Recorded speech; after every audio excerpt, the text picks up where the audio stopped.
अथ मंत्रपाठः।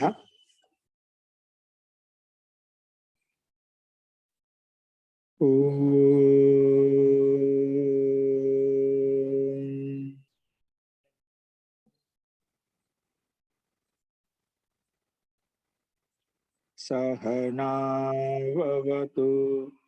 सहनौ भुनक्तु सह वीर्यं करवावहै तेजस्विनावधीतमस्तु मा विद्विषावहै। ओम शांति शांति शांति।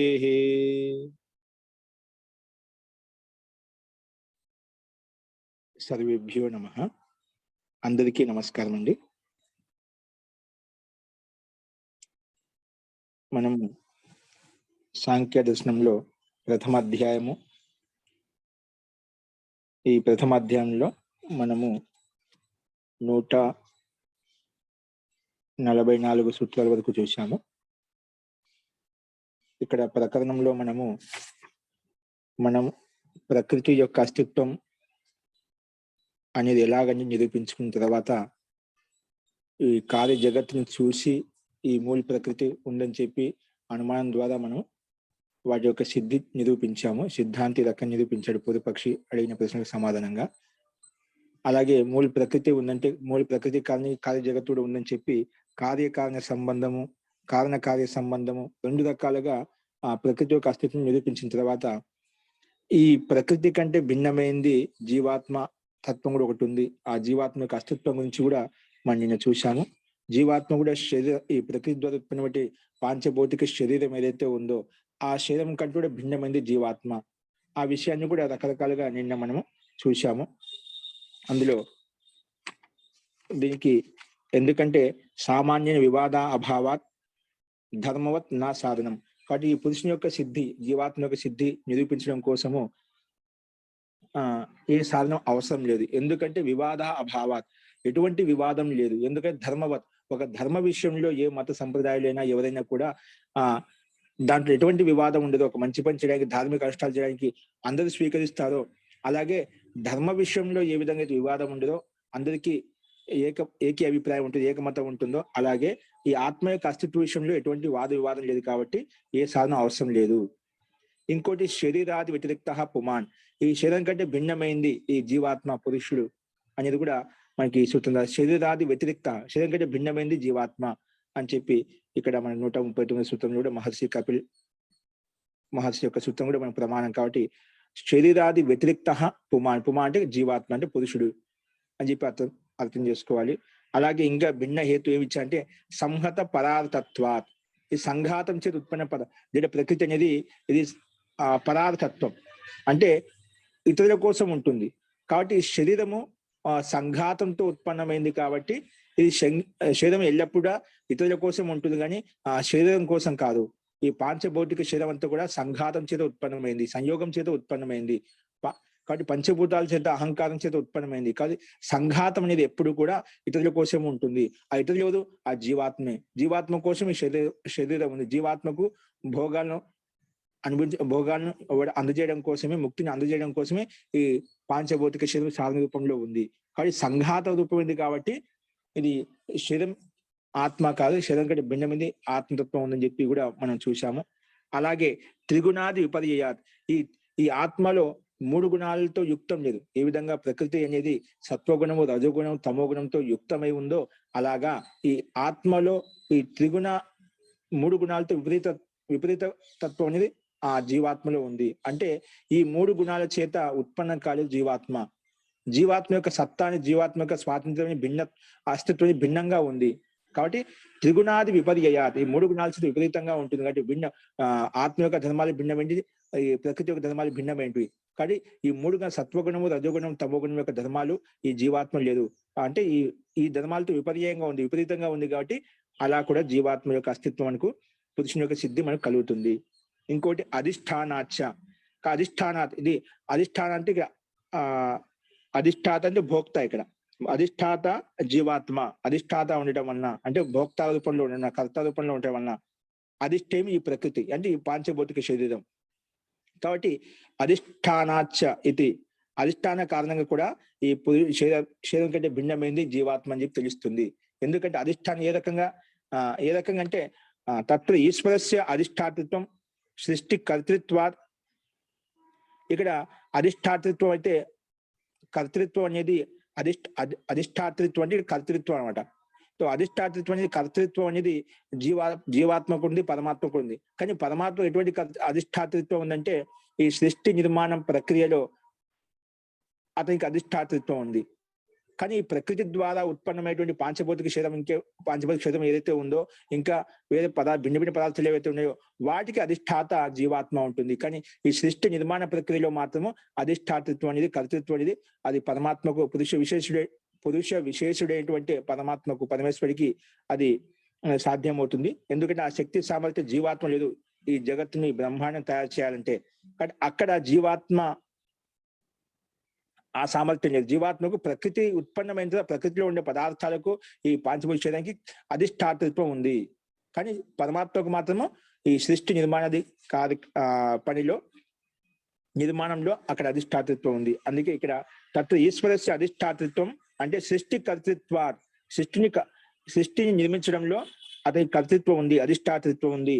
కానీ జీవాత్మనస్తు దేహ వ్యవహార ప్రవర్తయితృత్వ అధిష్టాతృత్వం వస్తుంది. ఈ దేహాది క్రియాకలాపాలు ఏవైతే నడుస్తున్నాయో అవి జీవాత్మ యొక్క అధిష్టాతృత్వం ఉంది. కాబట్టి ఈ దేహాది వ్యాపారాలు దేహాది క్రియాకలాపాలు నడుస్తున్నాయి. కాబట్టి ఈ దేహానికి అధిష్టాత, కానీ ఈ బ్రహ్మాండానికి అధిష్టాత పరమేశ్వరుడు. కానీ ఈ రకంగా కూడా భిన్నత్వం అనేది ప్రకృతి కంటే భిన్నమైన జీవాత్మ అని చెప్పి మనకు తెలుస్తుంది.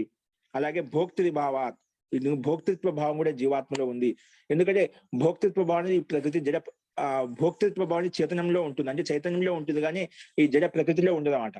కానీ దేహాది పదార్థాలు ఏవైతే ఉన్నాయో దేహాది శరీరం ఏదైతే ఉందో ఇది జడత్వంతో ఉత్పన్నమైంది కాబట్టి దానికి ఆ భోక్తృత్వ శక్తి లేదు. ముందుకు చెప్పడం సంహత పదార్థత్వాది సంఘాతం చేత ఉత్పన్న పదార్థాలు కూడా ఇతరుల కోసం ఉంటాయి. కాబట్టి ఆ ఇతరులు ఎవరు భోక్తృత్వ భావం ఎదుర్కొంది ఆ జీవాత్మకే ఉంది. ఎవరైతే భోక్త ఉంటుంది వారే కర్త. కాబట్టి ఈ శరీరానికి జరిగేటువంటి క్రియాకలాపాలు అన్నిటికీ భోక్తృత్వ భావం ఎదుర్కొంది ఆ జీవాత్మకే ఉంది. కాబట్టి ఎవరైతే భోక్త వారే కర్తగా భావిస్తాము. కాబట్టి భోక్తృత్వ భావం పురుషే విద్యతే భోగ్యం హి శరీరాధికం తస్మాత్ తతో భిన్న. ఈ భోగ్య వస్తు పదార్థం శరీరం అన్నమాట. ఆ శరీరాన్ని ద్వారా అనుభూతిని సుఖ దుఃఖాల అనుభూతిని పొందేది ఆ జీవాత్మ. ఎందుకంటే ఆ భోక్తృత్వ భావం జీవాత్మకే ఉంది కాబట్టి ఇది శరీరంతో భిన్నమైందని చెప్పి మనకు తెలుస్తుంది. ఇది మనం ఈ విషయంలో కూడా చిదవసానో భోగ అని చెప్పి చెప్పుకున్నాము. ఈ భోగాలు ఎక్కడ ఉంటాయి? చైతన్యం జీవాత్మ మీద అవి సమాప్తం అవుతాయి. అంటే ఈ భోగాలన్నీ కూడా చైతన్యమైన జీవాత్మలోనే ఉంటాయి. వాటి యొక్క పరిసమాప్తి చైతన్య జీవాత్మనే పరిసమాప్తి అవుతుంది. మరి చైతన్యత్వం అంటే పరమాత్మలో కూడా ఉంది కదా. అంటే పరమాత్మలో భోగాలకు అవసరం లేదు. పరమాత్మ పూర్ణ సామర్థ్యం కలిగిన వాడు, పూర్ణ ఐశ్వర్యవంతుడు కాబట్టి పరమాత్మకి ఈ భోగాలు అవసరం లేదు. భోగాలు ఎవరికి ఉండేది? జీవాత్మ ఒకటే, జీవాత్మకే అవసరం. కాబట్టి ఇక్కడ చిత్ అంటే ఇక్కడ చైతన్య జీవాత్మ తీసుకోవాలి. పరమాత్మకు ఈ భోగాలతో అవసరం లేదు. కాబట్టి ఆయన పూర్ణ సామర్థ్య యుక్తుడు కాబట్టి అతనికి ఎటువంటి కొరత లేదు. ఆయన నిర్గుణుడు నిరాకారుడు కాబట్టి అవి అవసరం లేదు. అట్లా జీవాత్మ కూడా ఇక్కడ నిరాకారత్వం ఉంది, సూక్ష్మత్వం ఉంది, అయినప్పటికీ అనుస్వరూపం ఉంది. కానీ భోగ అల్పశక్తివంతుడైనటువంటి జీవాత్మ పురుషుడికి ఇక్కడ అవసరం లేదు. ఆ శక్తి జీవాత్మకే అవసరం అది భోగాలంటివి. కాబట్టి పరమాత్మకు అవసరం లేదు. కాబట్టి పరమాత్మ ఇక్కడ మనము చిదవసానం భోగ చిత్ అన్నప్పుడు పరమాత్మ తీసుకోకుండా జీవాత్మ తీసుకుంటాము. అలాగే కైవల్యార్థం ప్రవృత్తేశ్చ, ఇంకా ఈ ప్రవృత్తి ప్రయత్నం ఏది జరుగుతుందో ఎందుకోసం? కైవల్యార్థం అంటే ఆత్మస్వరూపార్థం, అంటే పురుషుని యొక్క ఆత్మస్వరూపాన్ని దర్శించడం కోసం ప్రయత్నం చేస్తున్నాడు. ఏ జీవాత్మని కష్టపడుతుంది, ప్రయత్నం చేస్తుందంటే ఏదో సుఖ విశేషం కోసమే, ఆనందం కోసం ప్రయత్నం చేస్తున్నారు. సంసారంలో వ్యక్తులు సాంసారిక లౌకిక సుఖాలం కోసం ప్రయత్నం చేస్తున్నారు. ఎందుకు ఇలా ప్రయత్నం చేస్తే ఇలాంటి సుఖం వస్తుంది? ఆధ్యాత్మిక యోగులు సాధకులు వాళ్ళు తపస్సు చేస్తున్నారు, ఇలా చేస్తే ముక్తి యొక్క సుఖం మిగులుతుంది, ఆనందం యొక్క సుఖం మిగులుతుంది. ఇదంతా ఆత్మస్వరూప తెలుసుకోవడం కోసము. పురుష ఆత్మస్వరూపార్థం అంటే మోక్ష. ఆత్మస్వరూపం తెలుసుకోవడం ఏంటండి? ఎప్పుడైతే నువ్వు ఆత్మస్వరూపం కేవలి భావం తెలుసుకున్నావంటే అక్కడ మోక్షం కలుగుతున్నావు అంట. ఆత్మస్వరూపార్థం అంటే మోక్షార్థం ప్రవర్తతే. ఎవరైతే ప్రవృత్తులు అవుతున్నారో అది ఎవరు? ఆ జడ ప్రకృతి చైతన్యం లేదు కాబట్టి అది దానికి అవసరం లేదు. ఎక్కడ ఉంటే అలా ఉంటుంది. కానీ ప్రవృత్తి ఎక్కడ జరుగుతుంది? ఈ జీవాత్మ జరుగుతుంది. అందుకే శరీరాదిభ్య భిన్న పురుష, ఈ శరీరం కంటే భిన్నమైనటువంటి వాడు కాబట్టి పురుషుడు ఆ ముక్తి కోసం, సుఖం కోసం, ఆనంద విశేషం కోసము ప్రయత్నం చేస్తున్నాడు. ఆ ప్రవృత్తి జరుగుతుంది ఆత్మ కళ్యాణం కోసము, ఆత్మ స్వరూపాన్ని దర్శించుకోవడం కోసము. కాబట్టి శరీరాదిభ్యో భిన్న నా భవేత్ కైవల్యార్థం కహ ప్రవర్తేత. ఒక శరీరం కంటే భిన్నమైన జీవాత్మ కాదు అన్నాం అనుకోండి, ఆ ప్రయత్నం ఆ ముక్తి కోసం, ఆనందం కోసం, ఆ సుఖ విశేషం కోసం ఏదైతే ప్రయత్నం జరుగుతుందో అది ఎవరు మరి? అంటే ముక్తి కోసం ప్రయత్నం జరుగుతుంది అంటే అక్కడ ఒక కర్త విశేషం, జీవాత్మ విశేషం అటువంటి జీవాత్మ అక్కడ ఉందని చెప్పి మనకు తెలుస్తుంది. కాబట్టి శరీరాదిభ్య భిన్న నా భవేత్ ఒకవేళ స్వీకరించకపోతే కైవల్యార్థం కహ ప్రవర్తేత. కైవల్యం కోసం, ముక్తి కోసం, ఆనందం కోసం ఎవరు ప్రవర్తిస్తారు? ఎవరికి ప్రవృత్తి జరుగుతుంది? కాబట్టి జరగదు, సాధ్యం కాదు. కాబట్టి సా ఏతాదృశ ప్రవృత్తిమాన్, అందుకే ప్రవృత్తి ప్రయత్నం చేస్తున్నాడు కాబట్టి నిత్య చేతన పురుష ఏవా. కాబట్టి ఆ నిత్యమైనటువంటి వాడు, శాశ్వతమైనటువంటి వాడు ఆ పురుష జీవాత్మ మనం అస్తిత్వం స్వీకరించాల్సిందే. అంటే ఈ శరీరం కంటే భిన్నమైన జీవాత్మ యొక్క అస్తిత్వం కూడా మనకు ఇక్కడ స్పష్టంగా అర్థమవుతుంది. అస్తు, ఈ రకంగా మనం నిన్న క్లాసులు చెప్పుకున్నాము. క్షమితం మహోదయ. ఇప్పటి వరకు చెప్పిన వాటిలో సందేహం ఉందా? హరి ఓం. జీ చెప్పండి. ఆత్మస్వరూపం తెలుసుకోవాలంటే ఎలా మహోదయ? ఏంటండి? ఆత్మస్వరూపం తెలుసుకోవాలంటే ఏ విధంగా తెలుసుకోవాలి? ఏ ప్రయత్నాలు చేయాలి? సమాధి ద్వారా, యోగంగా అనుష్ఠానాల ద్వారా, యమ నియమ ఆసన ప్రాణాయామ ప్రత్యాహార ధారణ ధ్యాన సమాధి అని మన యోగ శాస్త్రం చెప్పాం కదా. ఇక్కడ కూడా ఇవి చెప్పుకుంటూ వస్తాయి ఎలా తెలుసుకోవాలి, ఇప్పుడు ప్రవృత్తి ఇలా జరుగుతుంది, ఇక్కడ కూడా మనకు వస్తుందండి. అట్లా సమాధి ద్వారా, వైరాగ్యం ద్వారా, వివేకం ద్వారా జ్ఞానాత్ ముక్తి అని చెప్తాం కదా. స్వరూప దర్శనం జ్ఞానాత్ ముక్తి, వివేకాత్ ముక్తి. వివేకం చేత, జ్ఞానం చేత ముక్తి కలుగుతుంది. దానికి ఒక పద్ధతి భిన్న భిన్న శాస్త్రకారులు భిన్న భిన్నంగా ప్రస్తావించారు. యోగ దర్శనంలో యమ నియమాల ద్వారా ఆచరిస్తూ, వాటిని అనుసరిస్తూ చేయడం వల్ల మనకు వివేక ఖ్యాతి కలుగుతుంది. వివేక ఖ్యాతి కలిగినప్పుడు ఆత్మస్వరూపం దర్శించుకోవచ్చు.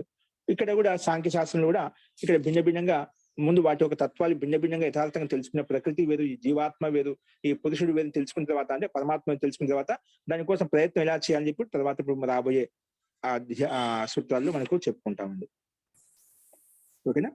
ముఖ్యంగా స్వాధ్యాయం చేత, అంటే వివేక జ్ఞానం చేత. వివేక ఖ్యాతి ఎలా కలుగుతుంది? వివేక జ్ఞానం ఎలా కలుగుతుంది అంటే మనకు శాస్త్ర అధ్యయనం ద్వారా మనకు కలుగుతున్నాం. శాస్త్ర అధ్యయనం చేతనే మనకు ఏది యథార్థమైంది, వాటి యొక్క ప్రయత్నం యథార్థమైన వస్తువుని తెలుసుకోవాలంటే ఎటువంటి ప్రయత్నం చేయాలి, ఎటువంటి గుణాలు ఉండాలి, ఎటువంటి కర్తవ్యం, ఎటువంటి పురుషార్థం ఉండాలి, మనకు ఇవే చెప్తున్నాయి అన్నమాట. ఈ శాస్త్రాల ద్వారా మనకు తెలుస్తుంది. జీ ఇంకా అండి?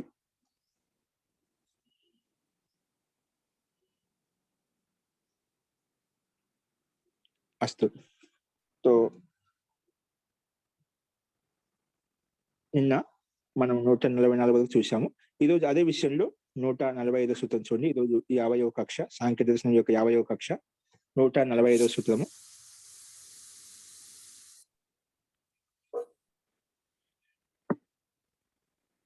ఇక్కడ గమనించండి,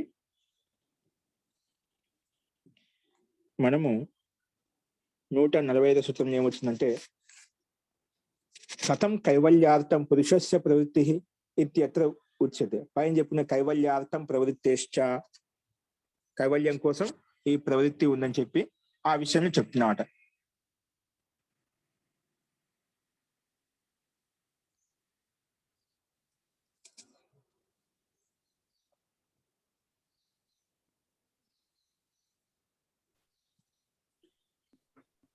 కైవల్యార్థం ప్రవృత్తేశ్చ కథం కైవల్యార్థం పురుషస్య ప్రవృత్తి. కైవల్యం కోసం పురుషుని యొక్క ప్రవృత్తి, ప్రయత్నం అది ఎలాగా, ఆ విషయంలో అత్ర ఉచ్యతే.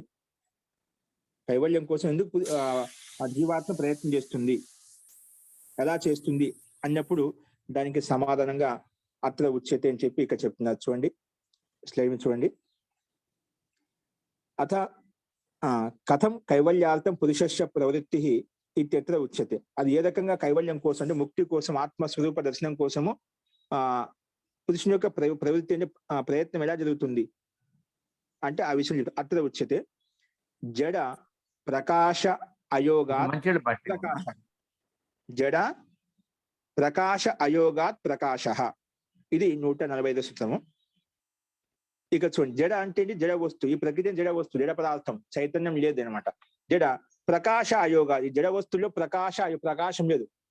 జడ పదార్థంలో ప్రకృతి ద్వారా ఉత్పన్నమైన పదార్థాలు ఏంటి? జడ ప్రకాశ అయోగ, ప్రకాశం అనేది లేదు ఇక్కడ. కాబట్టి ప్రకాశ అంటే జీవాత్మ యొక్క ప్రకాశం ఇక్కడ అని చెప్తున్నారు. అదేంటో చూద్దాం. భాషను చూడండి.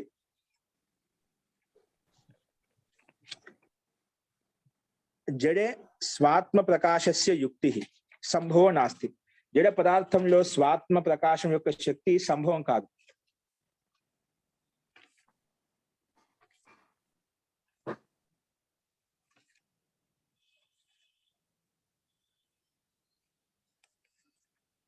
జడ వస్తువుకి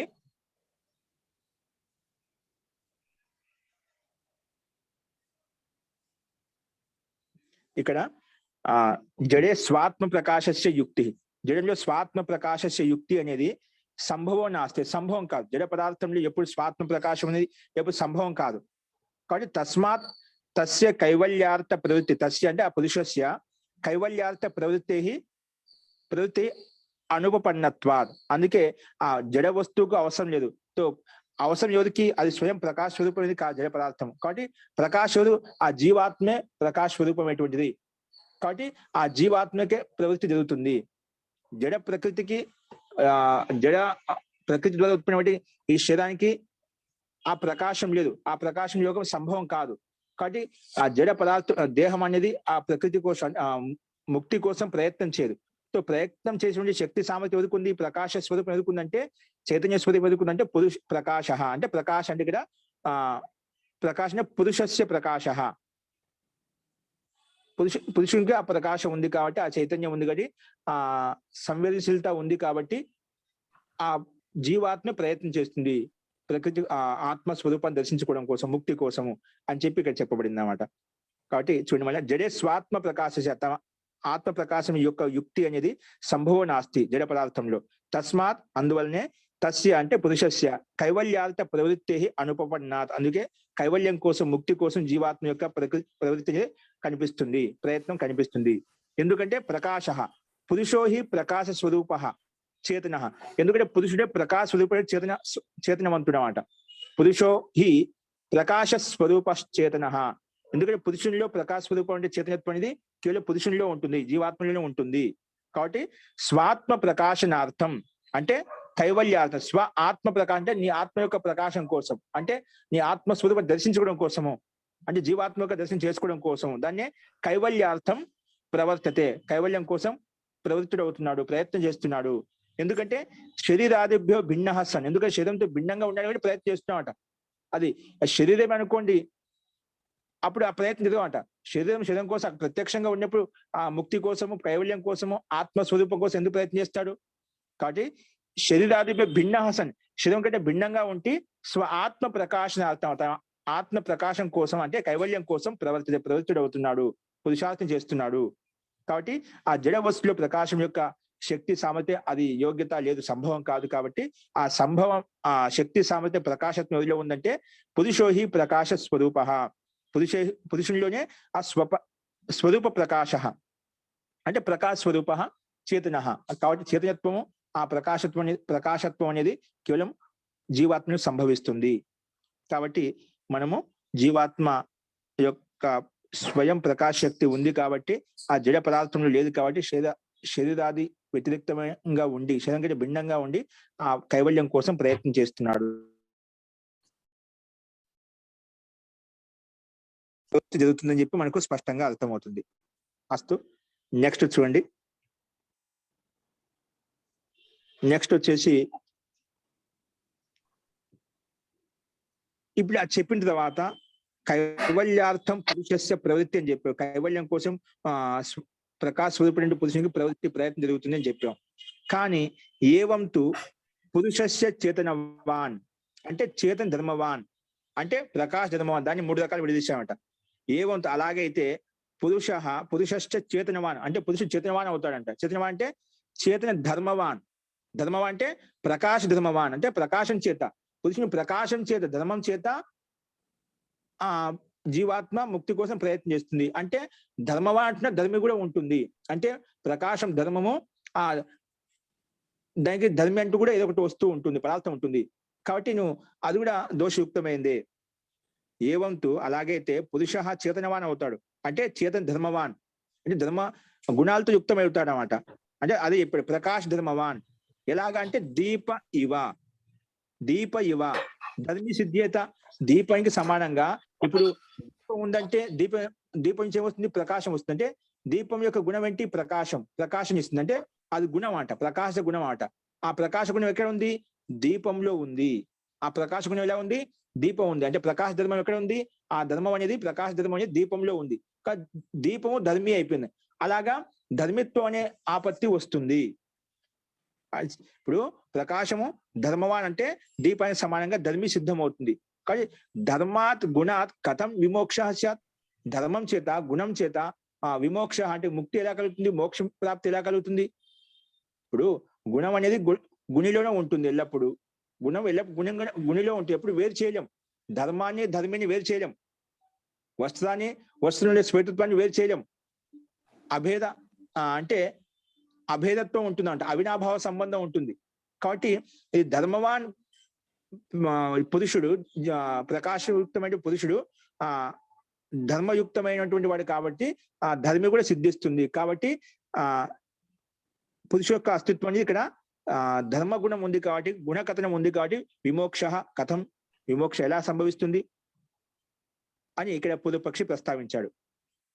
అర్థమైందా? ధర్మవాన్ అంటున్నావు కాబట్టి, ప్రకాశవాన్ అంటున్నావు కాబట్టి ఆ ప్రకాశక్తి ఎలా ఉంది? ప్రకాశక్తి ధర్మిలో ఉంది. ఇప్పుడు దీపవత్ అని చెప్పి ఎగ్జాంపుల్ ఇచ్చాడు. దీపం అంటే దీపం ఉందంటే ఖచ్చితంగా ఆ దీపం ప్రకాశం ఉంది. అంటే ప్రకాశ ధర్మం దీపంలో ఉంది, ప్రకాశ ధర్మం ఉంది. దీపంలో ప్రకాశించేటువంటి ధర్మం ఉంది. అంటే ప్రకాశించే ధర్మం ఎక్కడుంది? ఆ దీపంలో ఉంది. ఆ ప్రకాశం అనేది ధర్మము, ఆ దీపం అనేది ధర్మి. వస్త్రము ధర్మము, వస్త్రంలో శ్వేతత్వం ధర్మము, అక్కడ ఆ మొత్తం పటత్వం అనేది అక్కడ ధర్మిగా తీసుకుంటామట. అదంటే గుణము గుణి వేరైనప్పటికీ కూడా అవి అభేదంగా ఉంటాయి. కాబట్టి మొత్తానికి అయితే ఇక్కడ ధర్మి అనే భావన సిద్ధిస్తుంది. నువ్వు ప్రకాశం చేత అంటున్నావు, ప్రకాశం అనేది దీపంలో ఎలా ఉంటుందో అలాగే ఇది కూడా ధర్మం చేత గుణం చేత విమోక్ష కథం కలుగుతుంది. కథం విమోక్ష, ఏ విధంగా విముక్తి కలుగుతుంది అంటే మోక్ష ప్రాప్తి కలుగుతుంది. దానికి అత్ర ఉచ్యతే సమాధానం. ఇక సమాధానం చెప్తున్నాడు. నిర్గుణత్వాత్ నా చిద్ధర్మ. నిర్గుణత్వ ఆ జీవాత్మలో నిర్గుణమైనటువంటిది అన్నమాట. ఎటువంటి గుణాలు లేవు. నిర్గుణత్వాత్ నా చిద్ధర్మ, అవి చేతనవాన్ ధర్మవాన్ కాదు, ప్రకాశవాన్ కాదు. ఇది స్వయం ప్రకాశమైనది, కొన్ని నిమిత్తం చేత రాలేదు. కొన్ని పదార్థాలు ఇప్పుడు వస్త్రంలో శ్వేతత్వం ఎలా వచ్చింది? నిమిత్తం చేత వస్తుంది. అదే వస్త్రంలో పీతత్వం కూడా వస్తుంది. అదే వస్త్రంలో రక్తత్వం వస్తుంది. అదే వస్త్రంలో కృష్ణత్వం వస్తుంది. ఈ ధర్మాలు నైమిత్తికం చేత వచ్చాయి. అలాగా జీవాత్మలో ఆ ధర్మం అనేది స్వాభావికంగా ఉంది, కానీ ఏదో నైమిత్తికంగా రాలేదు. కాబట్టి నిర్గుణత్వాత్ నా చిద్ధర్మ, నిర్గుణత్వం అనేది కాబట్టి జీవాత్మ చిద్ధర్మ కాదు, అంటే ధర్మవాన్ కాదు, గుణవాన్ కాదు. అది స్వయం ప్రకాశవంతమైనది, స్వయం ప్రకాశంతో యుక్తమై ఉంది. కాబట్టి ఆ దోషం రాదు. కాబట్టి విముక్తి కోసం సందేహం లేదు అని చెప్పి ఇక్కడ నిర్గుణత్వా నా చిద్ధర్మ అని చెప్పి ఇక్కడ చెప్పబడింది. చూడండి, నిర్గుణత్వాత్ నా చిద్ధర్మ భాష్యంలో పురుషో నిర్గుణత్వా, పురుషుడు నిర్గుణత్వ అంటే నిర్గుణుడు అంటే ఎటువంటి గుణం లేనివాడు, అంటే ప్రకాశ ధర్మంతో అంటే వేరే ధర్మంతో యుక్తమైన వాడు కాదు, స్వయం ప్రకాశవంతుడు. వేరే ఆ జీవాత్మ యొక్క ధర్మాన్ని ప్రకాశత్వం చూపించి వేరే ప్రకాశానికి అవసరం లేదు. స్వయం జీవాత్మ స్వయం ప్రకాశవంతమైనమాట, స్వయం ప్రకాశ స్వరూపమైనటువంటిది. కాబట్టి పురుషో నిర్గుణత్వా ఖలు చేతన ధర్మ, అంటే చేతన ధర్మం అంటే చేతన ధర్మే ధర్మి నాస్తి. ఆ చేతన ధర్మం ద్వారా ధర్మి నాస్తి. నువ్వు ధర్మవాన్ అనుకోండి, ధర్మి కూడా ఉంటుంది. గుణవాన్ అనుకోండి, గుణి కూడా ఉంటాడు అనమాట. అలాగే ఇప్పుడు గుణవాన్ అంటే రాముడు రాముడు బలవంతుడు, బలవంతుడే గుణము. రాముడు ఇక్కడ ధర్మి, ఆ పిండి ధర్మి అవుతుందో అక్కడ ధర్మి, అది గుణి అవుతుందా? గుణిలోనే గుణం ఉంటుంది, గుణిలోనే గుణం ఉంటుంది. అలాగా ఇక్కడ చేతన ధర్మేణ ధర్మి నాస్య, చేతన ధర్మం ద్వారా జీవాత్మ ధర్మి కాదు. ఇక్కడ అది దానికి ధర్మి అంటూ ఏదో ఒకటి వేరే తత్వం లేదు. ఇప్పుడు జీవాత్మ ప్రకాశవంతమైంది అన్నామనుకోండి, ఇప్పుడు పైన చెప్పాము స్వయం ప్రకాశవాన్ ధర్మ అని చెప్పావు. ప్రకాశవాన్ ధర్మ అన్నప్పుడు ప్రకాశ అని చెప్పి 145 సూత్రం చెప్పినాం. జడ ప్రకాశ అయోగాత్ ప్రకాశ, జీవాత్మిక ప్రకాశం అంటే ప్రకాశ గుణమైంది. అంటే ప్రకాశము గుణము, ధర్మంతో యుక్తమైంది, గుణంతో యుక్తమైంది. అంటే దానికి ధర్మి అంటే ఏదో ఒక తత్వం, వేరే తత్వం ఉంది. ఆ తత్వమే శరీరము, ఆ తత్వమే దేహాది శరీరము అని చెప్పి అలా చెప్పడానికి ప్రయత్నం చేస్తున్నాడు. అంటే దానికి సమాధానంగా నా నిర్గుణత్వ నా సిద్ధర్మ, అది నిర్గుణమైంది జీవాత్మ, ఎటువంటి గుణాలు లేవు. ఎందుకంటే స్వయం సత్తా కలిగిందనమాట. చేతన ధర్మేణ ధర్మి నా, చేతన ధర్మం ద్వారా ధర్మి కాదు, నైమిత్తికం చేత ఆ గుణం రాలేదు, అది స్వాభావిక ధర్మము. ఈ ప్రకాశ ధర్మం అనేది జీవాత్మ స్వాభావికమైంది. అది ఇక్కడ చెప్పారు. చేతన ధర్మ అంటే చేతన ధర్మేణ, చేతన ధర్మేణ ధర్మి నాస్యాత్, ధర్మవాన్ అంటున్నా కానీ ధర్మి అవుతుందని చెప్పి వేరే ధర్మం ధర్మి ఉంటుందని అనుకోవద్దు. చేతన ధర్మే ధర్మి నాస్తి, ధర్మి కాదు. కింటు కేవల ప్రకాశాత్మకో, ప్రకాశాత్మక అంటే జ్ఞాన స్వరూపం వస్తుంది. కేవలం స్వయం ప్రకాశవంతమైనది, జ్ఞాన స్వరూపమైనటువంటిది. అది చేతన ధర్మవాన్ కాదు, ధర్మవాన్ కాదు కాబట్టి స్వయం ప్రకాశవంతమైంది, స్వయం జ్ఞాన స్వరూపమైనటువంటిది కాబట్టి జీవాత్మ అక్కడ ఆ దోషం రాదు. కాబట్టి ముక్తి కోసం ఆ స్వాతంత్రం ఉంది కాబట్టి, స్వయం ప్రకాశవంతమైంది కాబట్టి, చైతన్యం కలిగింది కాబట్టి ముక్తి కోసము స్వరూప దర్శనం కోసము ప్రయత్నం చేస్తుంది.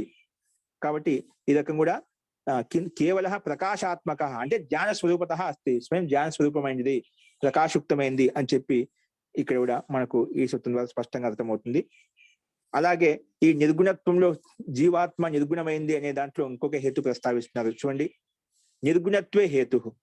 ఈ జీవాత్మ నిర్గుణత్వ నా ధర్మ, అది ధర్మవాన్ కాదు, స్వయం ప్రకాశవంతమైంది, స్వయం జ్ఞాన స్వరూపమైంది అని చెప్పావు.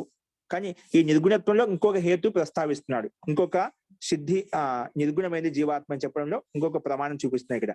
ఏంటి ప్రమాణం అంటే 147 సూత్రంలో శృత్యా సిద్ధస్య, శృత్య అంటే వేదం ద్వారా, శృతి అంటే వేదం, శృత్యా సిద్ధస్య నా అపలాప, వేదం ద్వారా సిద్ధించిన దానికి నా అపలాప, ఎవరు ఖండించలేదు. వేదం మనకు ప్రమాణం, వేదంలో చెప్పబడింది జీవాత్మ నిర్గుణమైంది అని చెప్పి. కాబట్టి శృత్యా సిద్ధస్య నా అపలాప, నా అపలాప. ఎందుకు? తత్ ప్రత్యక్ష బాధాత్, ఎందుకంటే స్వతహా సిద్ధమైన దానికి మనం అపలాపం చేయలేం, దానికి ఖండించలేం. ఎందుకంటే తత్ ప్రత్యక్ష బాధాత్, అది ప్రత్యక్షానికి విరుద్ధంగా ఉంది, మనకి వేద మంత్రంలో ప్రత్యక్షంగా చెప్పబడింది. కాబట్టి అది ధర్మవాన్ కాదు, జీవాత్మ ధర్మవాన్ కాదు, స్వయం ప్రకాశవంతమైంది, జ్ఞాన స్వరూపం అని చెప్పి మరి వేదంలో చెప్పబడింది అన్నమాట. వేదం ఎందుకంటే మన ప్రమాణం కాబట్టి వేదం చెప్పబడింది మనం ఖచ్చితంగా స్వీకరించాలి. ఎందుకంటే ప్రత్యక్ష ప్రమాణానికి బాధ అవుతుంది, శృతి ప్రమాణానికి బాధ అవుతుంది. కాబట్టి ఈ రకం కూడా ఇంకో కారణం చూపించాలన్నమాట. ఈ రకంగా చూడండి, శృత్యా ఖలు అంటే శృతి ద్వారా, అంటే వేదం ద్వారా, తస్య అంటే పురుషస్య, తస్య అంటే పురుషస్య నిర్గుణత్వాది, పురుషుడు అంటే జీవాత్మ నిర్గుణమైంది కాబట్టి నిర్గుణత్వ సిద్ధస్య అపలాపో నా భవతి, నిర్గుణత్వంగా సిద్ధమైన దానికి నా అపలాపో నా భవతి. అపలాపం అంటే ఖండన అనేది జరగదు ఎప్పుడు కూడా. అపలాపం కాదు అంటే ఖండించలేము, దాన్ని విరోధించలేము. ఎందుకంటే ప్రమాణం ఏంటి? అసంగోహి అయం పురుష, ఈ జీవాత్మ అసంగ, సంగత్యం ద్వారా నైమిత్తికం ద్వారా ఉత్పన్నం కాలేదు. పురుష అసంగ. పైన చెప్పున్నాం, ఏం చెప్పుకున్నాము?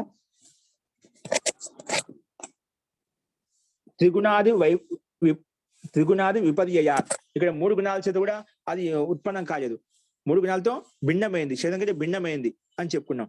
అలాగే ఇక్కడ కూడా అసంగోహి అయం పురుష అని చెప్తున్నాం, అసంగ అయం పురుష అసంగ అని చెప్తున్నాం. సాంగత్యం సంఘాతం చేత ఉత్పన్నం కాలేదు కాబట్టి అసంగ పురుష అని చెప్పి చెప్పుకున్నాము.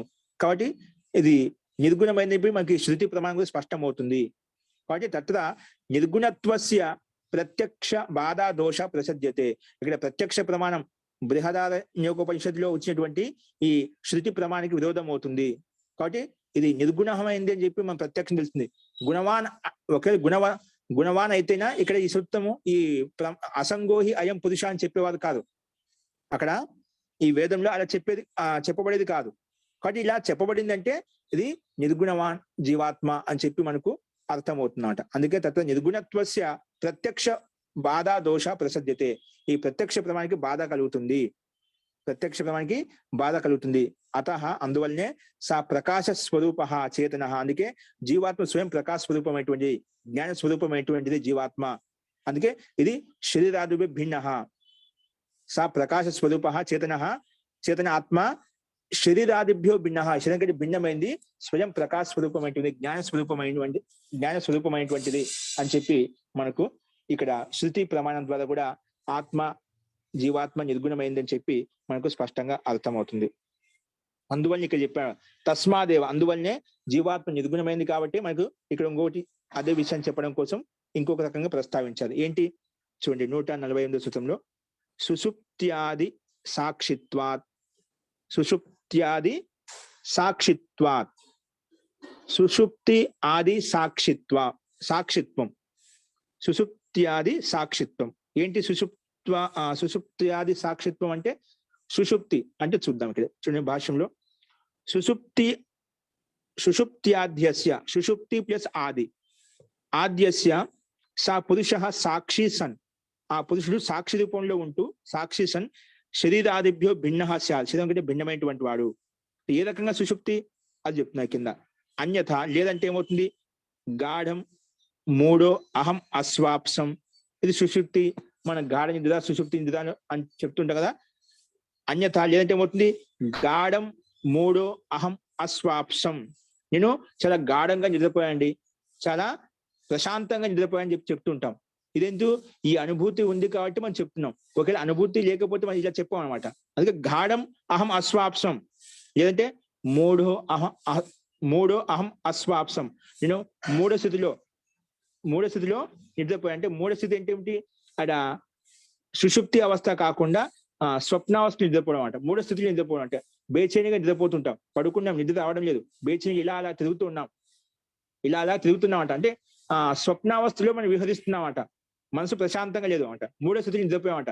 ఏదో సరిగా నిద్ర పట్టలేదు నాకు అంటుంటాం. నాకు సరిగా నిద్ర పట్టలేదు, నాకు బాగా నిద్ర పట్టింది, ఇలాంటి అనుభూతి ఎందుకు కలుగుతుంది? అది జీవాత్మకే కలుగుతుంది. నిజంగా జీవాత్మకు ఎలాంటి అనుభూతి కలగకపోతే మనకు నేను బాగా నిద్రపోయాను, మూడో స్థితిలో అంటే సరిగా నిద్ర పట్టలేదు, ఇలాంటి అనుభూతి మనకు కలగదు. ఆ జీవాత్మ ఉంది కాబట్టి అనుభూతి కలుగుతుంది అనమాట. అందుకే ఇది సాక్షి రూపంలో జీవాత్మ ఉంది కాబట్టి అనుభూతి కలుగుతుందన్నమాట. ఆ జీవాత్మ యొక్క అస్తిత్వం లేకపోతే, భిన్నత్వంగా స్వీకరించకపోతేనా మనకి అనుభూతి కలగదు అనమాట. అన్యత లేదంటే గాఢం లేదా మూడో అహం అస్వాప్సం, ఈ అనుభూతి కలగదన్నమాట. అదేవిధంగా సుఖం అహం అస్వాప్సం, నేను సుఖపూర్వకంగా నిద్రపోయాను, సుఖం అహం అస్వాప్సం ఇది ప్రతిభానం నా స్యాత్. ప్రతిభ అంటే అనుభూతి, ప్రత్యజ్యానుభూతి, అది ఆ వ్యక్తికి కలగదు. అంటే ఆ జీవాత్మ యొక్క అస్తిత్వం ఉంది కాబట్టి నేను బాగా నిద్రపోయాను, నేను మూడో స్థితిలో అంధకారంతో అంటే సరిగా నిద్రపోలేదు, స్వప్నావస్థ నిద్రపోయాను, గాఢావస్థ నిద్రపోయాను, ఇలాంటి అనుభూతి ప్రత్యభానం కలుగుతుంది అంటే దాని యొక్క సత్తా భిన్నంగా ఉంది కాబట్టి అనుభూతి కలుగుతుంది. తస్మాత్ పురుష శరీరాదిభ్యో భిన్న చేతన ప్రకాశ స్వరూప జ్ఞాన స్వరూప అని చెప్పి తెలుస్తుంది. ఓకేనా? అడ ఎందుకంటే సూత్రంలో 145లో ప్రకాశ శబ్దం వచ్చినప్పుడు దాని ఆరోపించాడు, పూర్వపక్షి ఆరోపించాడు. ఇక్కడ ప్రకాశ అని ధర్మవాన్ కాదు, అది స్వయం ప్రకాశవంతమైందే అని చెప్పి ఇక్కడ సిద్ధాంతి ప్రస్తావిస్తున్నాడు. దీనికి శృతి ప్రమాణం ఇచ్చాడు ఇక్కడ సుషుప్త్యాది సాక్షిత్వం. ఇది సుషుప్తాదికి అనుభూతి, మనకైతే గాఢంగా నిద్రపోయాను, స్వప్నావస్థ నిద్రపోయాను అనే అనుభూతి ద్వారా కూడా మనకు జీవాత్మ శరీరం కంటే భిన్నమైందని చెప్పి కూడా మనకు స్పష్టంగా అర్థమవుతుంది. ఇలాంటి అనుభూతి కలుగుతుంది కాబట్టి మనకు జీవాత్మ భిన్నంగా ఉంది. ఒకవేళ శరీరమే ధర్మవాన్ అని చెప్పుకున్నాం అనుకోండి, ఆత్మ ధర్మవాన్ చెప్పుకున్నాం, ఇలాంటి అనుభూతి కలగదన్నమాట. కాబట్టి తస్మా పురుష శరీరాదిభ్యో భిన్న చేతన ప్రకాశ స్వరూప జ్ఞాన స్వరూప, అదే విషయం చెప్పాడు. అది ప్రకాశ స్వరూపమైన జీవాత్మ, జ్ఞాన స్వరూపమైన జీవాత్మ అని చెప్పి మనకు ఇక్కడ స్పష్టంగా 148 సూత్రం కూడా తెలుస్తుంది. కాబట్టి ఈ అనుభూతి ద్వారా కూడా మనకు జీవాత్మ భిన్నమైంది, శరీరం కంటే భిన్నమైంది అని చెప్పి చెప్పుకుంటున్నాం. ఇదంతా ఎందుకు చెప్పాల్సి వస్తుందంటే, వాస్తవం చాలా మంది ఈ శరీరమే అంత సంపూర్ణమైంది జీవాత్మగా పరిగణిస్తుంటాం కొంతమంది, లేదా మనసులో ఉండే అంతఃకరణము, బుద్ధి, చిత్త, అహంకారాలు ఏవైతే ఉన్నాయో వాటిని ఆత్మగా పరిగణిస్తున్నాం, వీటికి కర్తాదర్తగా వాటిని ఆరోపిస్తూ ఉంటామట. అటువంటి వాళ్ళకు ఇక్కడ సిద్ధాంతి ఇది జీవాత్మ శరీరం కంటే, ప్రకృతి ద్వారా ఉత్పన్నమైన శరీరం కంటే భిన్నమైనది చెప్పడం కోసం ఈ పురుషుని యొక్క అస్తిత్వాన్ని నిరూపిస్తున్నాడు అనమాట. అంటే సుషుప్త్యాది సాక్షిత్వం అంటే సుషుప్తాదికి కూడా పురుషు సాక్షిగా ఉండి భిన్న భిన్న అనుభూతిని పొందుతున్నాడు. కాబట్టి ఈ శరీరం కంటే భిన్నమైంది జీవాత్మ అని కూడా మనకు తెలుస్తుంది. ఇంకా స్వయం ప్రకాశవంతమైంది, అది చిద్ధర్మ కాదు, చేతన ధర్మవాన్ కాదు, అంటే గుణవాన్ కాదు. గుణవాన్ అంటే గుణ కూడా ఉంటుంది ఇక్కడ, అలా గుణవాన్ కాదు, సంయోగం చేత సంఘాతం చేత ఉత్పన్నం కాలేదు. స్వయం ప్రకాశవంతమైంది, స్వయం జ్ఞాన స్వరూపమైనటువంటి జీవాత్మ. అందుకే అంటుంటాం జీవాత్మకు సత్యాసత్యం తెలుసు అండి, మొత్తం అని తెలుసు. కాబట్టి సంస్కార వశాత్ మాలిన్యం చేత మనకు అలాగా మన యొక్క స్వరూపాన్ని, మన యొక్క జ్ఞాన స్వరూపాన్ని తెలుసుకోలేకపోతున్నామట, అవిద్య అంధకారం చేత. కాబట్టి జీవాత్మ స్వయం ప్రకాశవంతమైంది, జ్ఞాన స్వరూపమైంది అని చెప్పి ఇక్కడ కూడా మనకు స్పష్టంగా అర్థమవుతుంది. ఇలా చెప్పిన తర్వాత శరీరాదిభ్య పురుషస్య భిన్నత్వే నిర్ణీతే సతి, శరీరాదిభ్య శరీరం కంటే పురుషస్య భిన్నత్వే సతి, పురుషుడు భిన్నమైనటువంటి వాడు అంటే జీవాత్మ భిన్నమైంది. నిర్ణీతే సతి, ఇలా నిర్ణయించిన తర్వాత పునః తస్య సాంఖ్య విషయ, పునః అదే విషయాన్ని సాంఖ్య విషయ విచార్యతే, ఈ సాంఖ్య దృష్టికోణంలో మళ్ళీ విచారిస్తున్నాడు. ఇప్పుడు పైన చెప్పిన సూత్రాలని కూడా మనకు జీవాత్మ భిన్నమైంది, జీవాత్మ శరీరం కంటే భిన్నమైంది చెప్పి స్పష్టంగా మనకి ఈ పైన చెప్పిన సూత్రాల ద్వారా భిన్న భిన్న హేతువుల ద్వారా కూడా మనం నిరూపించుకున్నాం. ఇప్పుడు అదే విషయాన్ని సాంఖ్య విషయ విచార్యతే, ఆ విషయంలో విచారిస్తున్నారు. అందులో పూర్వ సిద్ధాంత స్థాపిత, అందులో పూర్వ సిద్ధాంతం ప్రస్తావిస్తున్నారు అనమాట. ఏంటి పూర్వ సిద్ధాంతము ప్రస్తావిస్తున్నారు ఏంటంటే అది మొట్టమొదటిగా జన్మాది వ్యవస్థాత పురుష బహుత్వం, జన్మాది వ్యవస్థాత పురుష బహుత్వం. ఇక చూడండి, జన్మాది వ్యవస్థాత పురుష బహుత్వం. చూడు, జీవాత్మలు కూడా అనేకమైనటువంటివి, జీవాత్మలు అనేకంగా ఉన్నాయని కూడా మనకు ఈ సూత్రం ద్వారా స్పష్టం అవుతుందన్నమాట.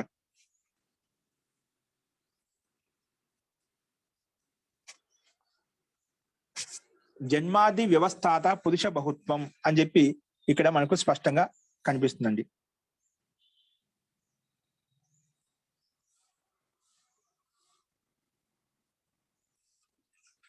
ఇక చూడండి, ఇక్కడ ఏమంటారంటే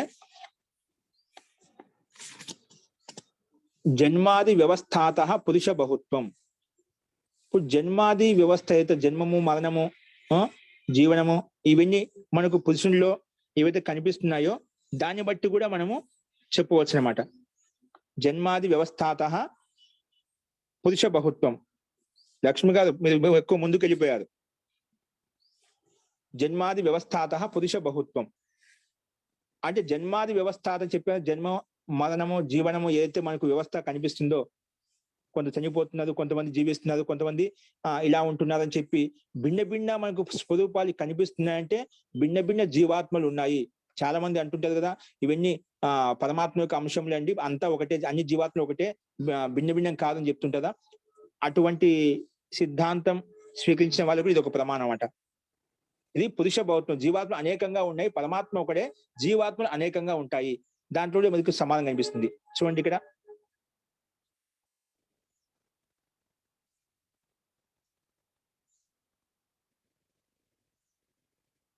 ఏంటంటే జన్మ మరణ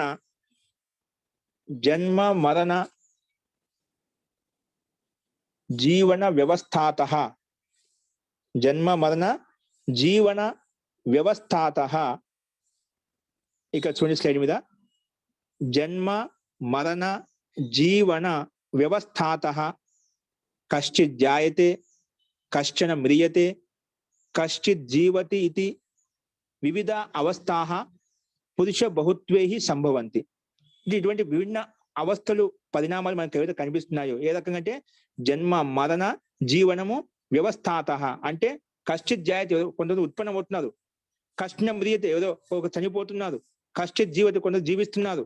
ఇలాగ వివిధ అవస్థ, వివిధ రూపాలు ఏవైతే మనకు కనిపిస్తున్నాయో వివిధ అవస్థాః పురుష బహుత్వే సతి సంభవతి, పురుష బహుత్వే సంభవంతి. పురుషుడు జీవాత్మ అనేకంగా లేకపోతే ఒక చనిపోతున్నారు, కొందరు జీవిస్తున్నారు, కొందరు ఉత్పన్నమవుతున్నారు, ఇలాంటి కథనం మనం ఆరోపించి ఇలాంటి కథనం చెప్పలేం.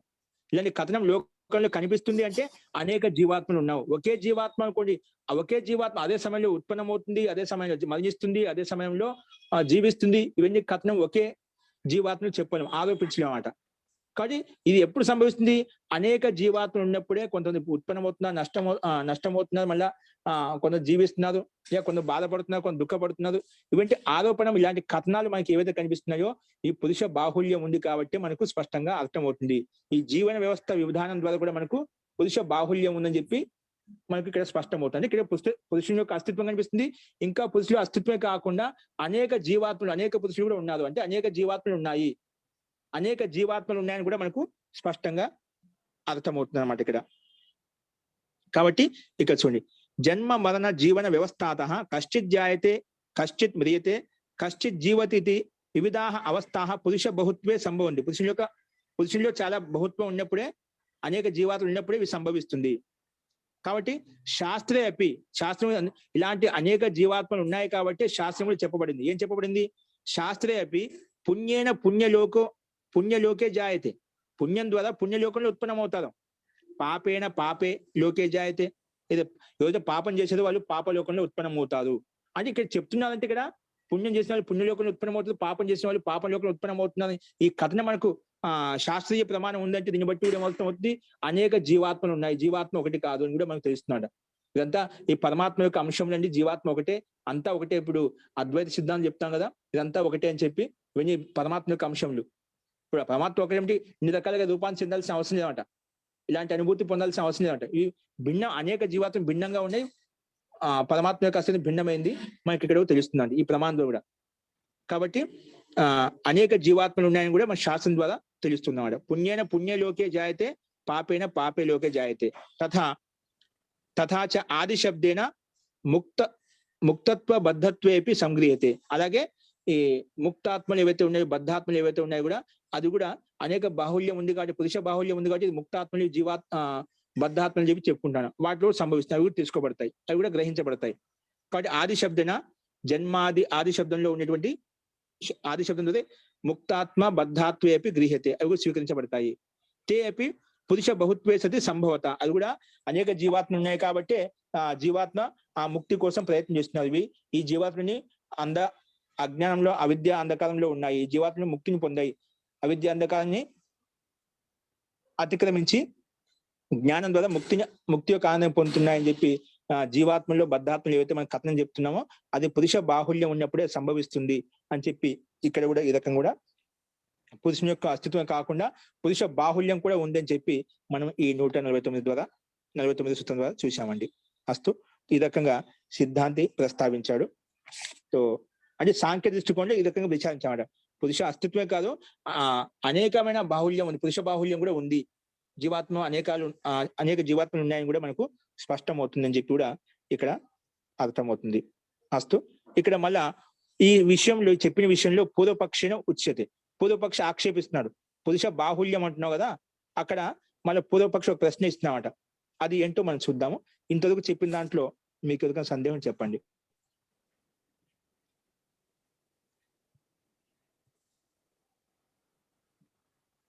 ఇక్కడ మనకు సుషుప్తి ఆది ద్వారా కూడా మనకు జీవాత్మ భిన్నమైంది, శృతి ప్రమాణం ద్వారా కూడా భిన్నమైంది, నిర్గుణత్వాలు ఉన్నాయి కాబట్టి ధర్మవాన్ కాదు, చేతనాత్మ ధర్మవాన్ కాదని చెప్పుకున్నాము. ఇంకా జడంలో ప్రకాశ శక్తి లేదు కాబట్టి ప్రకాశ స్వరూపం కేవలం జీవాత్మలో ఉంది అని చెప్పి, ఆ జీవాత్మలో ఉంది కాబట్టి, ఆ జీవాత్మ చైతన్యం ఉంది కాబట్టి ముక్తి కోసం, ఆత్మ స్వరూప దర్శనం కోసం ప్రయత్నం చేస్తుంది అని చెప్పి మనం చెప్పుకున్నామండి. అస్తు మహోదయ జీ ఒకరు చెప్పండి. ఇది జీవాత్మలు ఉన్నాయని చెప్తున్నారు సాంఖ్య దర్శనంలో. ఇది ఎన్ని జీవాత్మలు ఉన్నాయి అనేది ఏమన్నా లెక్క ఉందండి? దానికి పదిగా చెప్పలేమండి, అనంత జీవాత్మలు ఉన్నాయి. అంటే 84 లక్షల వెరైటీలు, అది మనం 84 లక్షల వెరైటీ జీవాత్మలు ఉన్నాయి.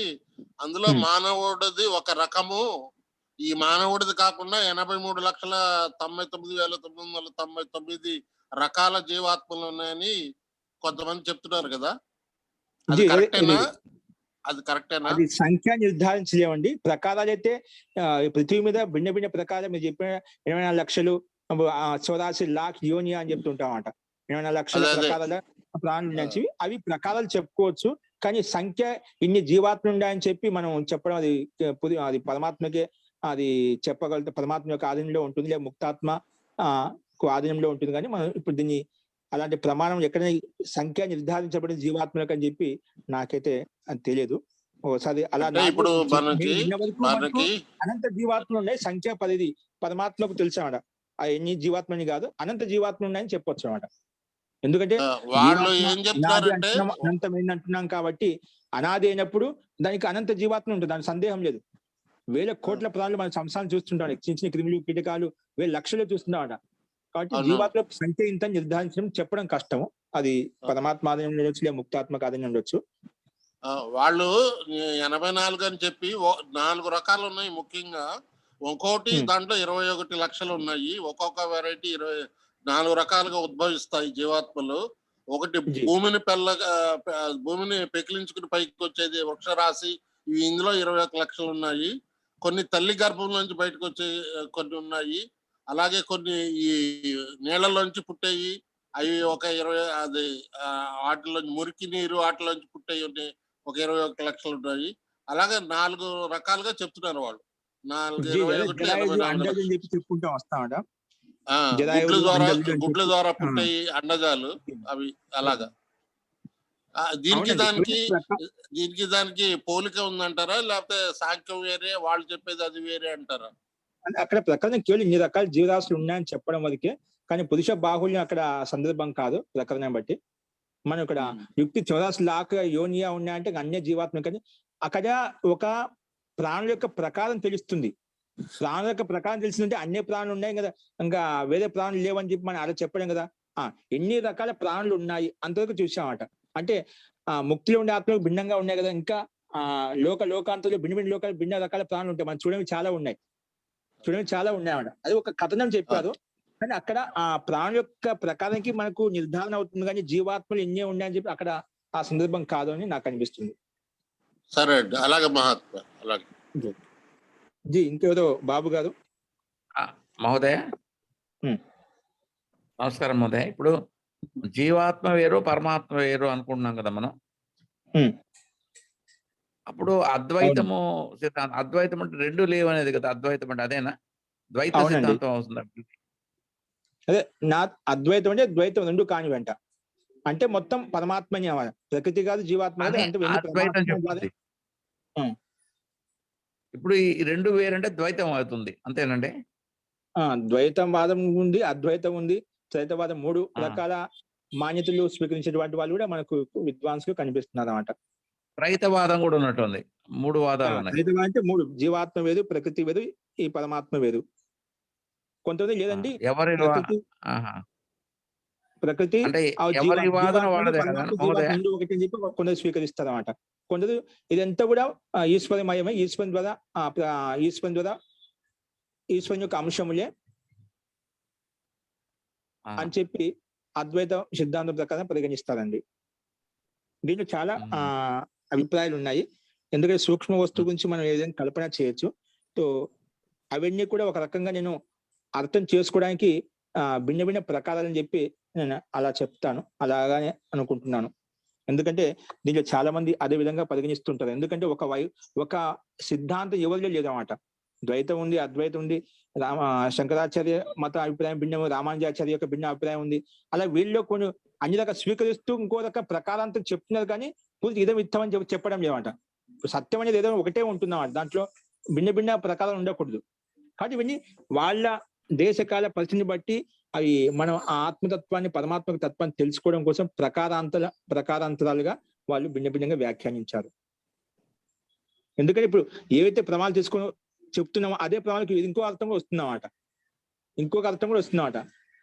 అంటే అక్కడ మనలో ఎక్కడైనా మనం అర్థం చేసుకోవడానికి మన బుద్ధి శక్తి సామర్థ్యం బట్టి వాళ్ళు భిన్న భిన్న రకాల ప్రయత్నం చేశారు. అది మనకి ఇక్కడ అర్థమవుతుంది. ఎందుకంటే మనకు త్రైతవాదం యొక్క సిద్ధాంతం కూడా మనం వేదం నుంచి మనం భిన్న భిన్న రకాలుగా మనం చెప్పుకున్నాం. ద్వా సుపర్ణ సయుజ వేదం అంతా స్పష్టంగా అర్థమవుతుంది వ్యాఖ్యానం ప్రకారంగా. అది చాలా ఉన్నాయి. దాంట్లో అద్వైతం అని చెప్పి అంతా ఒకటే అని చెప్పి అట్లా కూడా పరిగణిస్తా, అంటే మన దృష్టి భేదం జ్ఞాన భేదం ప్రకారంగా దాన్ని అలాగ మన దృష్టితోటి ఆలోచిస్తున్నామట. అది ఒక ప్రకారం, అది బుద్ధి శక్తి ద్వారా మనం అలాగే వ్యాఖ్యానిస్తున్నాము. కాబట్టి ఏదేమైనప్పటికీ కూడా అందరికి తత్వము ఆ పరమాత్మను తెలుసుకోవాలని ఆకాంక్ష కోరిక ఉంది కాబట్టి అక్కడి వరకు వెళ్ళిన తర్వాత అందరికి ప్రత్యక్షం అవుతాయి. కాబట్టి అంత విషయంలో సూక్ష్మ విషయంలో ఆత్మ పరమాత్మ రెండు ఒకటే కాదా, రెండు ఒకటా కాదా, అదే భిన్న భిన్న, అది అంతవరకు మనకైతే నాకు అనవసరం అనిపిస్తున్నమాట. నిజంగా ఆ తత్వం, ఆ శక్తి సామర్థ్యం నీకు వచ్చినప్పుడు నీకే ఆ వివేకం కలుగుతున్నమాట. ఇప్పుడు అటువంటి సూక్ష్మ విషయాల్లో, పరోక్షమైన విషయాల్లో మనం దాంట్లో ఇది కాదు అది కాదు అని చెప్పి రెండు ఒకటే లేదా రెండు వేరు వేరుగా అని చెప్పి అంత ఉల్జన్లో అంటే మనం దాంట్లో ఆ విషయాన్ని ఎక్కువగా ఆలోచించడం అంత యుక్తి సంగతం కాదనిపిస్తుంది మన శక్తి సామర్థ్యాన్ని బట్టి. అస్తు మహోదయ, ధన్యవాదం మహోదయ. గురుగారు నమస్కారం సార్. జీ, నేను ఇప్పుడు ఈ చెప్పే సూత్రాల్లో పురుషుడు శరీరం నుంచి భిన్నమైన వాడు అని చెప్పడానికి అనేక సూత్రాలు ప్రతిపాదించారు కదా. ఇక్కడ ఏంటంటే సార్, నేను అడిగేది అంటే ఇప్పుడు నిద్రపోవడం అంటే నేను గాఢంగా నిద్రపోయాను, నేను కలత నిద్ర వచ్చింది అని చెప్తున్నాడు అంటే అది శరీరం యొక్క లక్షణమే కానీ పురుషుడు యొక్క లక్షణం కాదు. అంటే పురుషుడు కాదు అంటే ఈ నిద్ర అనేది కూడా గుణాలకు సంబంధించింది కదా సార్. అది అంటే సాక్షి రూపంలో జీవాత్మ యొక్క అస్తిత్వుడు ధర్మవా అని చెప్పాం కదా, ఆ విషయంలో ఇక్కడ చూపించారన్నమాట. ఇక్కడ సుషుప్తి అది మనకి అయితే గాఢంగా నిద్రపోయాను, స్వప్నావస్థ నిద్రపోయాను స్థితి అనేది ఈ అనుభూతి ఎదురు కలుగుతుంది. ఒక్కొక్కరికి ఒక భిన్న భిన్న అనుభూతి కలుగుతున్నమాట. ఆ భిన్న భిన్న అనుభూతి కలుగుతుందంటే ఆ భిన్నమైన శరీరం కంటే భిన్నమైన జీవాత్మత్వం ఒకటి ఉంది. అనుభూతి ఎదురు కలుగుతుంది.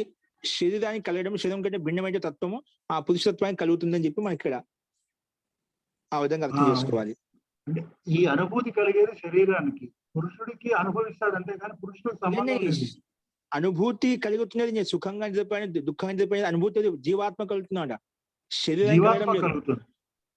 ఓకే, అంటే శరీరం ఉన్నంత వరకే ఇటువంటి వస్తాయి పరిస్థితులు.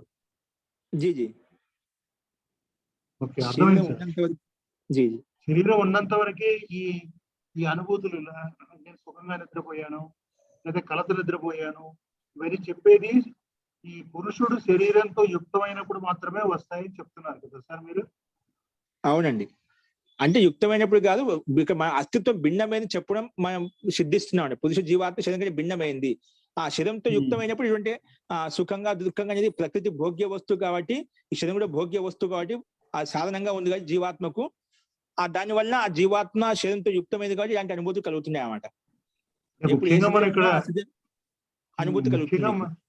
అంటే ముఖ్యంగా మనం ఇక్కడ ఏంటంటే శరీరం వేరు పురుషుడు వేరు అని చెప్పడానికి ప్రతిపాదించిన సూత్రాలు ఇవన్నీ. జీ జీ, పురుష సిద్ధి కోసమే, పురుష వైశిష్ట్యం కోసం నిరూపించడం కోసం ఇవన్నీ సూత్రాలండి. ఓకేనా? ఓకే సార్, ధన్యవాదాలు. అంటే దీంట్లో శరీరము జీవాత్మ కాదు అనే విషయం మీకు స్పష్టమవుతుంది కదా. కొంతమంది అభిప్రాయం అలా కూడా ఉంది, అందుకే ప్రస్తావన చెప్పాల్సి వస్తుంది. ప్రారంభంలో చెప్పుకున్నామట. కొంతమందికి సిద్ధాంతం ఏంటంటే కేచిన అంతఃకరణం కేచిన పురుషం శరీరం ఏవ పురుషం మన్యంతే. కొంతమంది ఈ శరీరం పురుషుడిగా భావిస్తారు, జీవాత్మగా భావిస్తారు. కొంతమంది అంతఃకరణ జీవాత్మ భావిస్తారు. ఆ సందర్భంలో పూర్వపక్షి చెప్పిన ప్రస్తావనకు సిద్ధాంతి లేదు, శరీరం కంటే భిన్నమైందని చెప్పడం కోసం వీటిని పరిగణించారన్నమాట. ఇప్పుడు మీకు క్లారిటీ వచ్చేసిన దేహం కంటే క్లారిటీ వచ్చింది సార్. అంటే ఇప్పుడు శరీరం కాదురా నేను అని చెప్పడానికి సిద్ధాంతి ప్రతిపాదించినటువంటి సూత్రాలు ఇవన్నీ. జీ జీ జీ, శరీరం అలాగే హై అది చెప్పడం కదండి, శరీరం వేరుగా ఉంది. అలాగే ప్రకృతి విషయంలో మనం నిరూపించుకుని వచ్చామండి. ప్రకృతి విషయంలో కూడా ఈ జగత్ మూల కారణం అంటూ ఏదో ఉందని చెప్పి స్వీకరించే వాళ్ళు కాదు.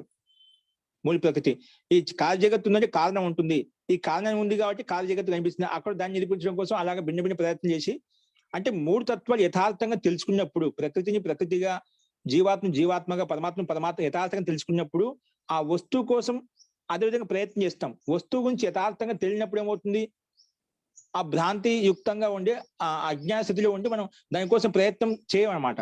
అందుకే వస్తువు యొక్క పదార్థం యొక్క యథార్థ జ్ఞానం తెలిసినప్పుడు దాన్ని ఉపయోగించుకోగలుగుతామన్నమాట. ప్రకృతి భోగ్య వస్తువు, జీవాత్మ దానికి భోక్త అని చెప్పి ప్రకృతి యొక్క భోగ్య వస్తువు చేతనే పరమాత్మ జీవాత్మ ప్రయత్నం చేసి పురుషార్థం చేసి ముక్తి కైవల్యాన్ని ఆత్మస్వరూపం దర్శించుకోగలుగుతుంది. అని చెప్పి ఇవన్నీ మనకు ప్రత్యక్షంగా ఇలా యథార్థం తెలుసుకోవాలని చెప్పి చూపిస్తున్నాయి అనమాట. అంటే ఇలా ఇప్పుడు ఇక్కడ వీటికి అంటే భిన్నత్వం ఇక్కడ చూపించిన ఒకటి- తర్వాత వాటి కోసం ఎలా ప్రయత్నం చేయాలని కూడా మనకు తర్వాత తర్వాత అంటే ఇప్పుడు అధ్యాయం ఆ వస్తుంది. భిన్నత్వం ఉంది అనేది నేను ఈ శరీరం కాదు అనే భిన్నత్వం తెలిసిన రోజునే మనకి సగం ప్రాబ్లం సాల్వ్ అవుతుందండి కదా సార్. జీ అప్పుడు మనం ఈ మనసులో ఈ శరీరం మీద అంతఃకరణ మీద మన ఆరోపణ ఉండదు అన్నమాట. ఇప్పుడు మనసు మాట వినడం లేదండి, అన్ని ఇలా జరిగిపోతున్నాయి అంటున్నా, అది మనసు మాట వినడం కదా, మనలో సంస్కారం ప్రాబల్యంగా ఉంది కాబట్టి నా మనసు ఎప్పుడు చాంచల్యం, ఎప్పుడు ఏదో ఆలోచిస్తుంది, ఎంత వద్దనుకుంటే అవి ఆలోచనలు వస్తున్నాయి అంటాం.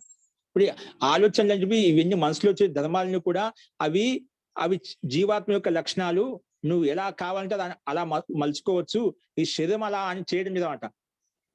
ఆలోచనలో విచారాలు భిన్న భిన్నంగా ఎందుకు వస్తుంది? నా మనసు మాట వినడం లేదని, నా మనసు ఒప్పుకోవడం లేదని అంటుంటాం కదా, నా చాంచల్యం తిరుగుతుంది, అస్తవ్యస్తంగా ఉంది. ఇవన్నీ జీవాత్మలో జరుగుతున్న క్రియాకలాపాలు, శరీరంలో జరగడం లేదు, మనసులో జరగడం లేదు.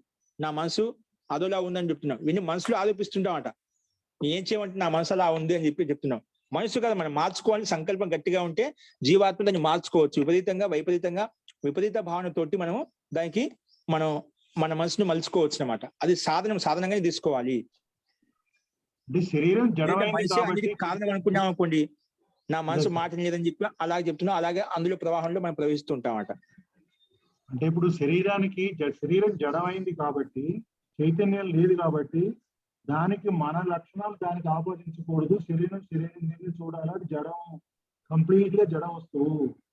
ఏదైనా మన యొక్క సంస్కారాల వల్లే దానికి అట్లా వచ్చింది, కానీ శరీరానికి సంబంధం లేదు. పురుషుడే ఇవన్నీ చేస్తున్నాడు అని చేస్తున్నాడు, దాన్ని ఉపభోగం చేస్తున్నా అంత. వాడి శరీరం యొక్క అవయవాలను ఉపభోగం ద్వారా, అంటే వాడి సాధనం ద్వారా ఉపయోగించుకుంటున్నాడు అనమాట.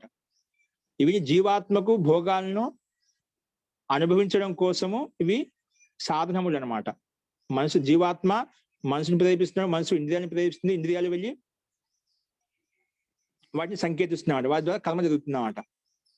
అంటే ఒక క్రమ పద్ధతిలో వెళ్ళి జీవాత్మకు భోగాలను సుఖాలను అనుభవించడం కోసమే ఈ శరీరాన్ని తీసుకోవాలి. భోగ్య పదార్థము ఈ దేహం అనేది. అది చాలా ముఖ్యమైన విషయం సార్ ఇది.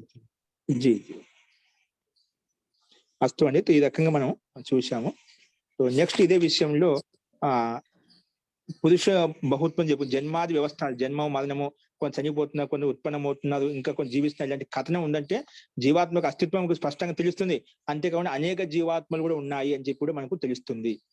కాబట్టి అలా చెప్పిన తర్వాత మరి పూర్వపక్ష ఆక్షేపం, ఇవన్నీ ఉపాధి భేదాలండి, ఇవన్నీ ఉపాధి భేదాలు, ఘటాకాశ మఠాకాశ అంటాం కదా, అలా ఏ విధంగా దేని భేదాలు ఉంటాయో అలాగే ఇవన్నీ ఉపాధి భేదములు అని చెప్పి దాన్ని మళ్ళా పూర్వపక్షి వేరే విధంగా ప్రస్తావిస్తే దానికి సమాధానంగా లేదండి అని చెప్పి పురుష భావత్వానికి మన లోక ప్రమాణాన్ని శాస్త్రీయ ప్రమాణి చెప్పుకుంటూ దానికి సమానం చెప్తాడు. అది చూద్దాం. అస్తు. ఇంకేమైనా సందేహం అంటే రేపు చూద్దామండి. మంత్రపాఠ.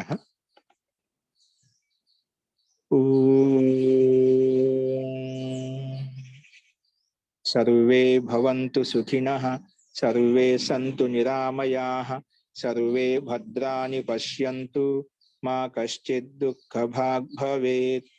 ఓం